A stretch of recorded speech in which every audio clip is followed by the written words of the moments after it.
반갑습니다. 오늘 종료주일에 참여하신 모든 성도들의 심령 속에 하나님의 은혜와 평강이 함께하기를 소망합니다.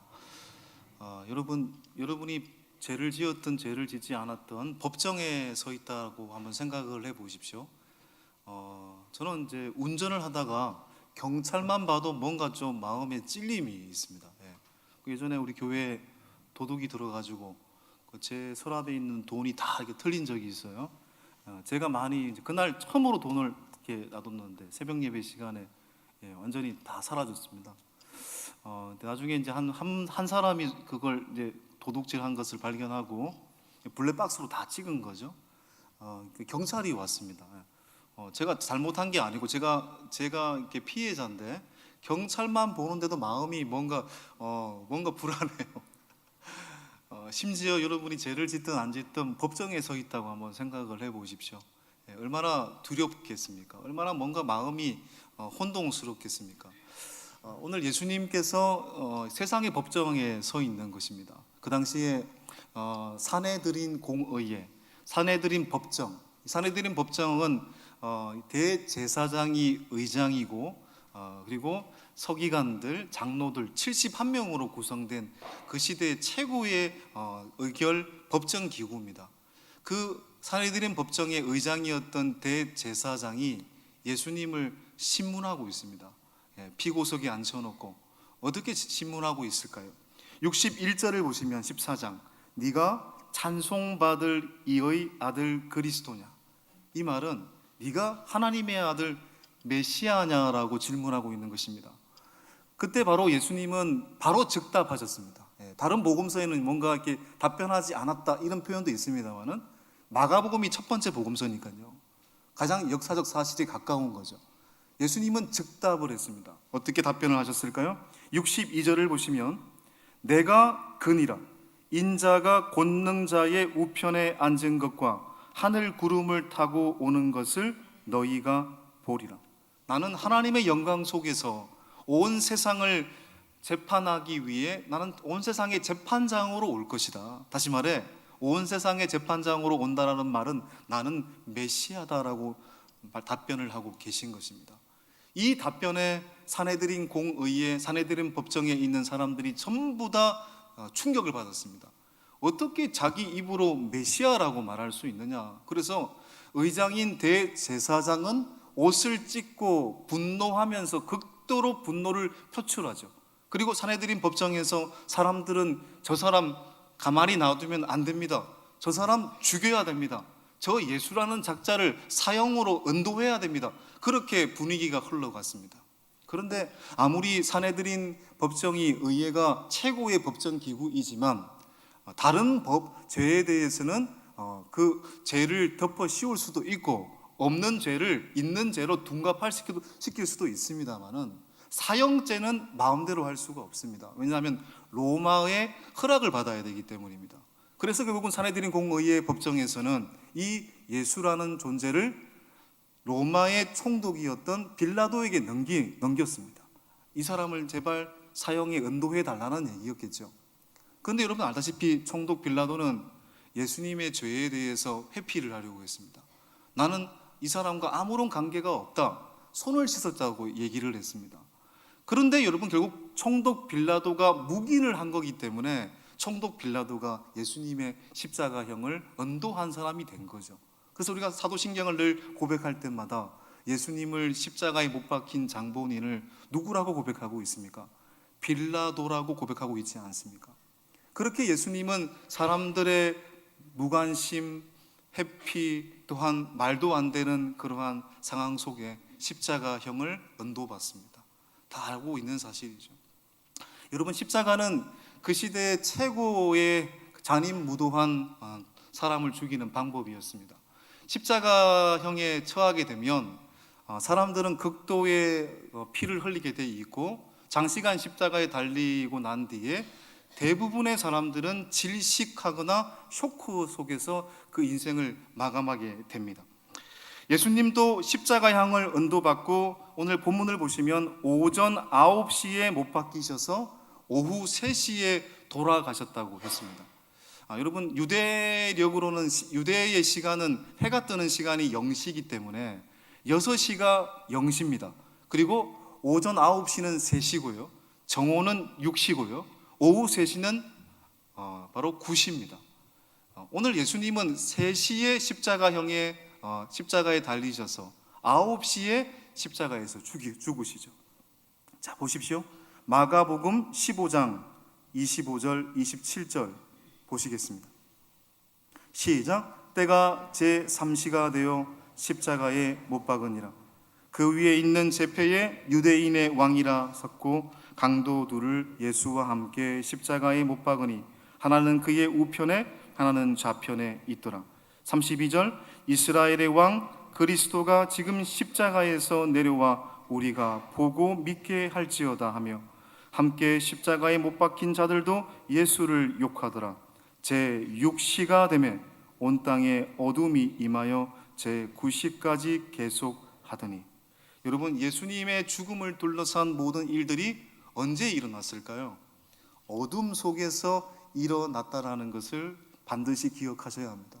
제자들, 지난주 말씀을 나눴던 것처럼 모든 제자들이 예수님을 버리고 간 시간도 밤이었습니다.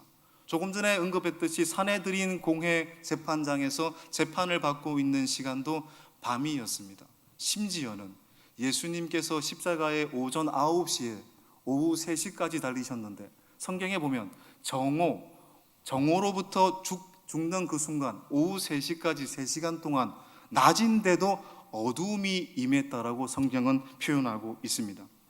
왜 십자가 상에서 3시간 동안 그 대낮에 어둠이 임했을까요? 믿지 않는 사람들은 크게 2가지로 설명을 합니다. 자연적인 현상이겠죠. 일식이 일어났겠죠. 이렇게 설명하는 사람도 있었습니다. 여러분, 일식이 일어날 수가 없죠, 이 시간은. 왜냐하면 여러분, 보통 일식은 잠시 일어나는 거지 3시간 동안 일어나는 경우가 있을까요? 제가 과학자는 아니기 때문에. 그런데 또 일식은 대개 보름에는 일어나지 않습니다.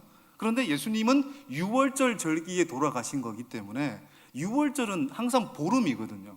그러니까 말이 안 되는 이야기죠. 또 어떤 사람은 유대 사막에 모래 폭풍이 불어서 잠시 햇빛을 가린 것이다, 이렇게 해석하는 사람도 있습니다. 이것도 말이 안 됩니다.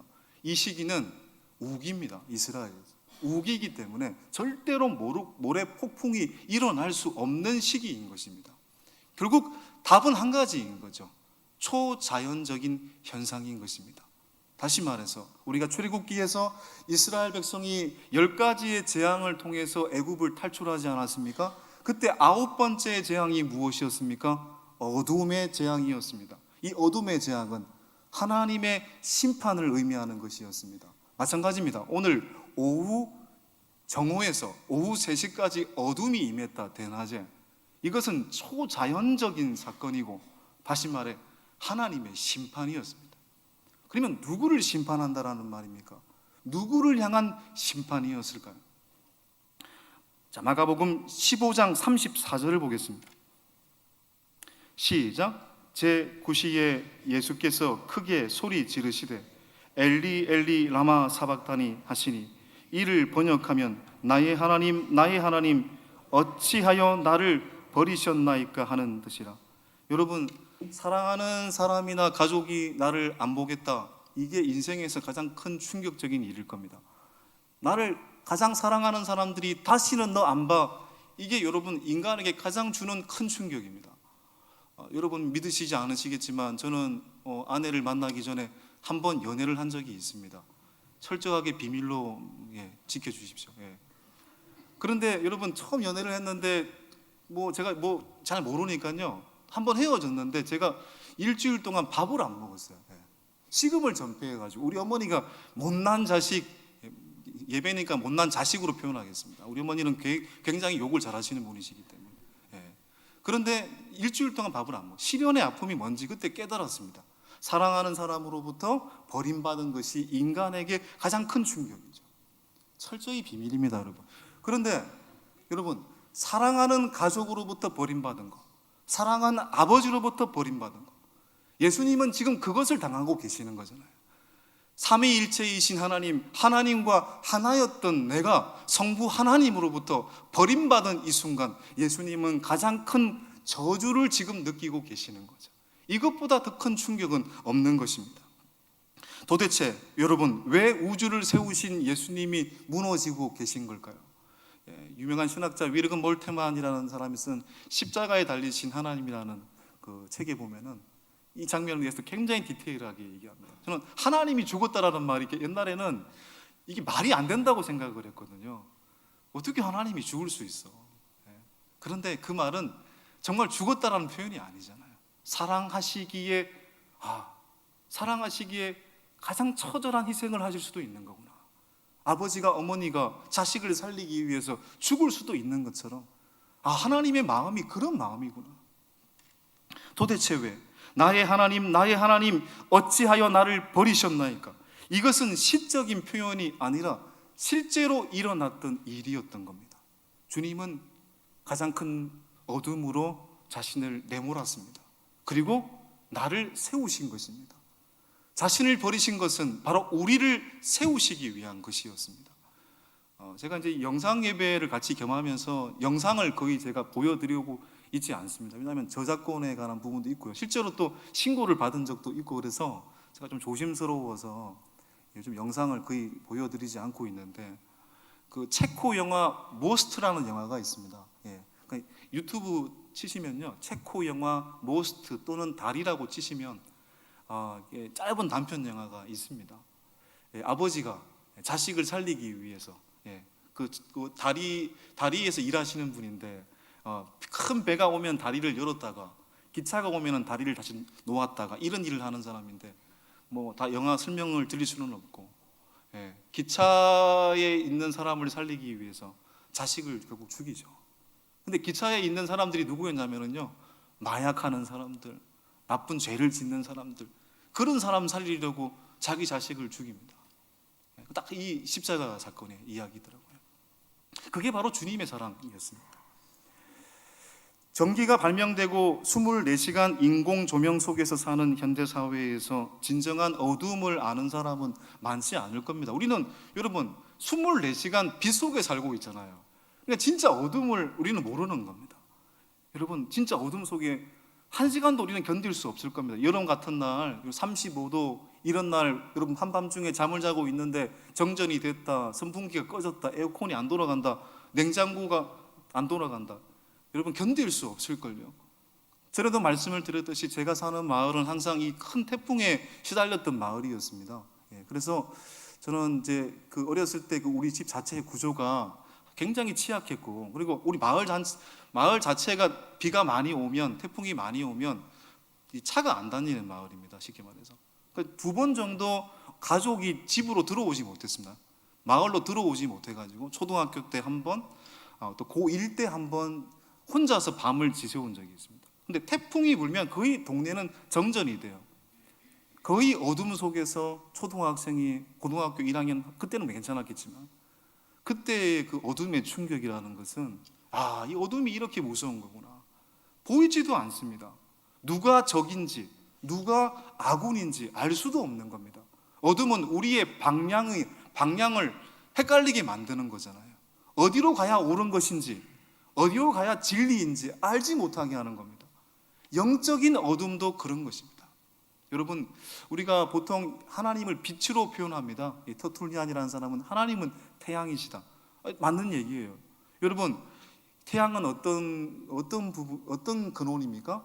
태양은 시각적 진리의 근원입니다. 우리가 태양을 통해서, 빛을 통해서 지금 앞을 보고 있는 거잖아요. 빛을 통해서 모든 만물을 보기 때문에 시각적 진리의 근원입니다.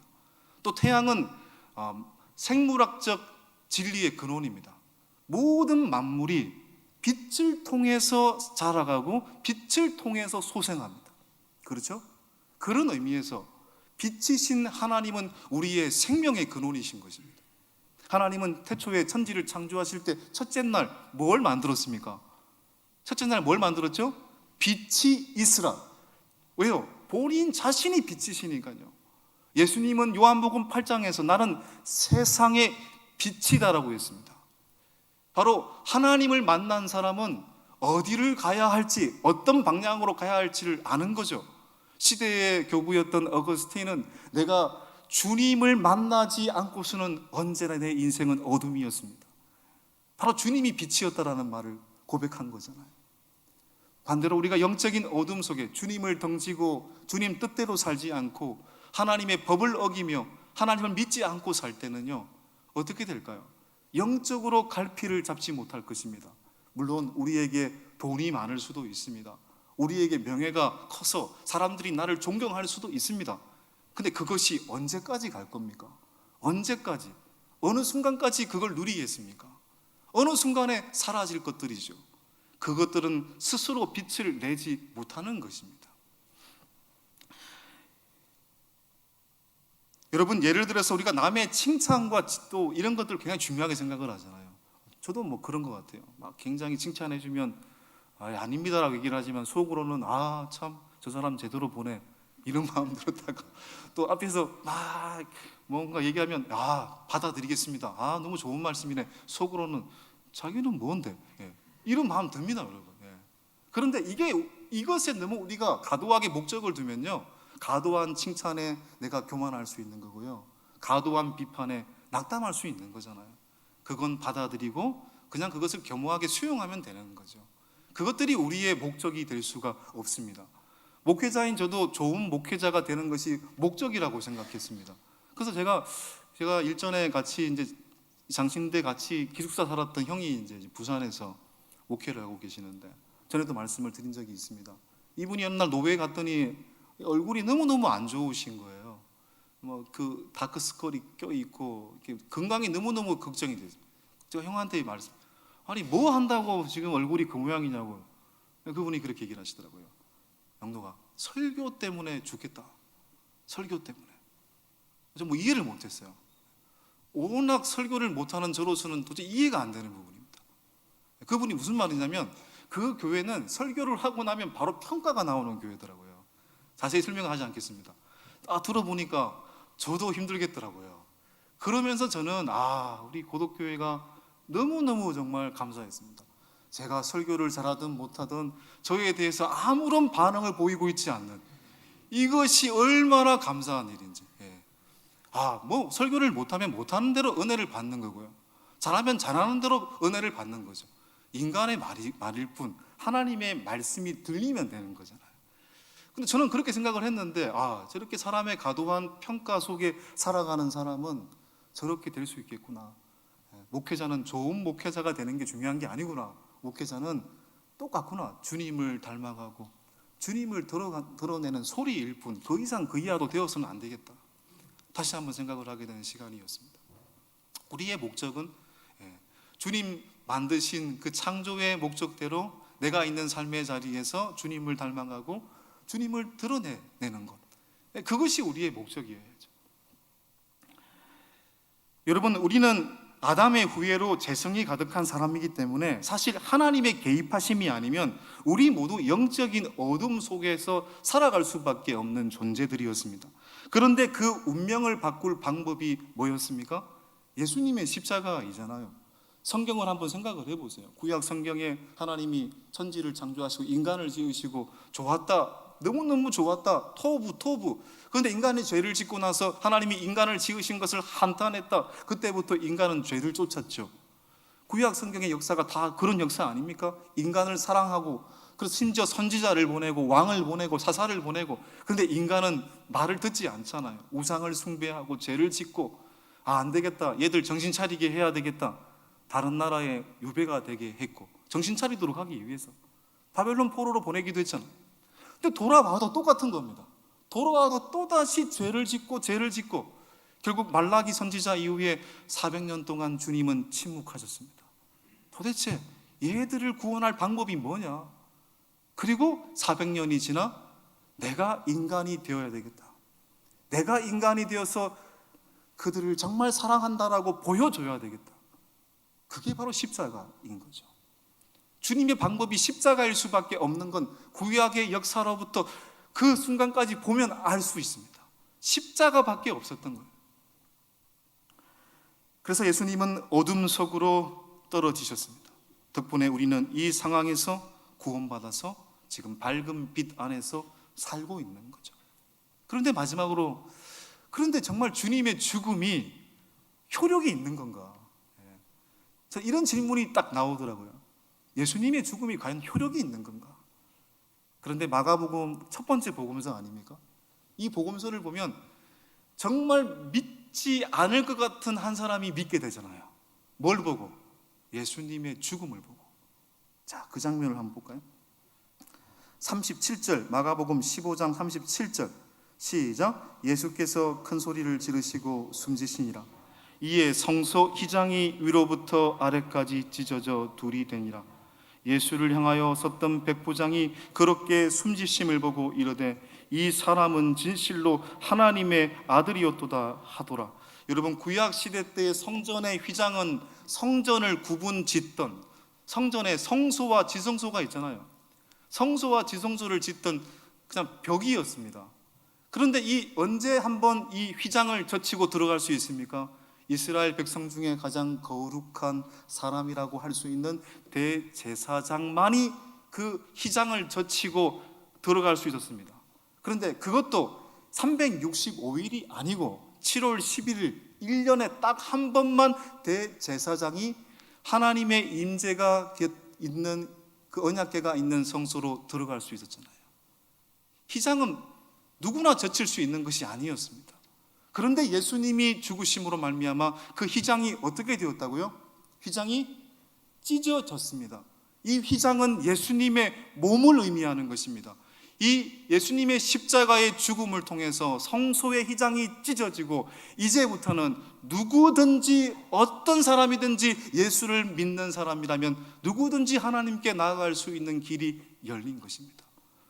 예수님의 죽음 때문에 누구든지 이제 하나님으로 나아갈 수 있는 길이 열린 것입니다.